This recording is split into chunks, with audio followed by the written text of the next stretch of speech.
ओम शांति। एक छोटी सी कहानी आपकी दशा और दिशा बदल देगी। आप इस कहानी को अंत तक सुनते रहिए।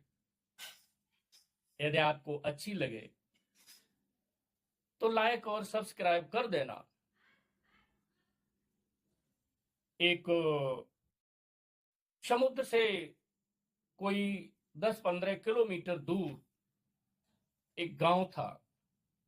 उस गांव में रामू और श्यामू नाम के दो बच्चे आपस में बहुत अच्छे और सच्चे मित्र थे। विद्यालय जाते, साथ जाते, खेलते, साथ खेलते। एक दिन उन्होंने विद्यालय न जाने की सोची और वो समुद्र की तरफ निकल गए। वहां उन्होंने योजना बनाई कि आज हम शंख बीनेंगे और उसके बाद उन्हें बेचेंगे। तो वो शंखों को उठाने के लिए जहां खाली जगह समुद्र की रेत थी वहां पर चले जाते हैं। तब तक क्या होता है, एक दो छोटे छोटे शंख मिल जाते हैं और श्यामू को एक बड़ा शंख और मिल जाता है। रामू सोचने लगता है कि ओहो, श्यामू को तो बड़ा शंख मिल गया। अब वो उन छोटे शंखों को छोड़ने लगा और कहा कि मुझे भी श्यामू जैसा जब बड़ा शंख मिल जाएगा तो मैं भी उसे ले लेंगे। लेकिन श्यामू ने बड़ा शंख उठा करके और उन छोटे शंखों को भी ले लिया जो रामू ने छोड़े थे। धीरे धीरे सुबह से दोपहर होती है, बड़ा शंख नहीं मिलता है। दोपहर से शाम होने को आई, बड़ा शंख नहीं मिला। तब तक श्यामू ने लगभग 20-21 छोटे शंख और एक बड़ा शंख ले लिया। अब जब शाम होने आई तो उन्होंने सोचा कि अब चलो घर चलते हैं। दोनों मित्र घर के लिए रवाना हो जाते हैं।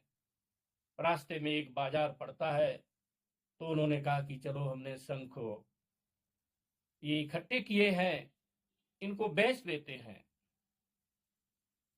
तो श्यामू ने उस दुकानदार से बात की। उसने कहा कि भाई, हम छोटे शंख 200 रुपए में लेंगे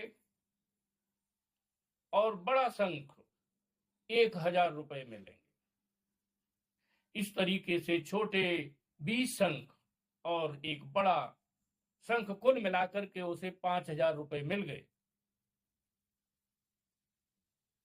अब रामू बहुत उदास हुआ। उसने कहा कि बताइए, छोटे छोटे शंख भी इसने उठा लिए और एक बड़ा शंख भी इसे मिल गया, हमने बड़े शंख के चक्कर में छोटे शंख नहीं उठाए। जब श्यामू से उसने पूछा तो श्यामू ने कहा कि भाई, जो तुम छोटे शंख छोड़ते चले जाते थे, मैं उन्हें भी उठाता रहा, तब हमारे पास इतने शंख हो पाए। तो रामू को और कष्ट हुआ।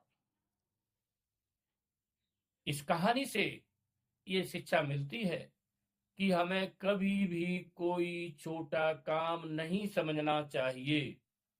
कोई काम न छोटा होता है न बड़ा होता है।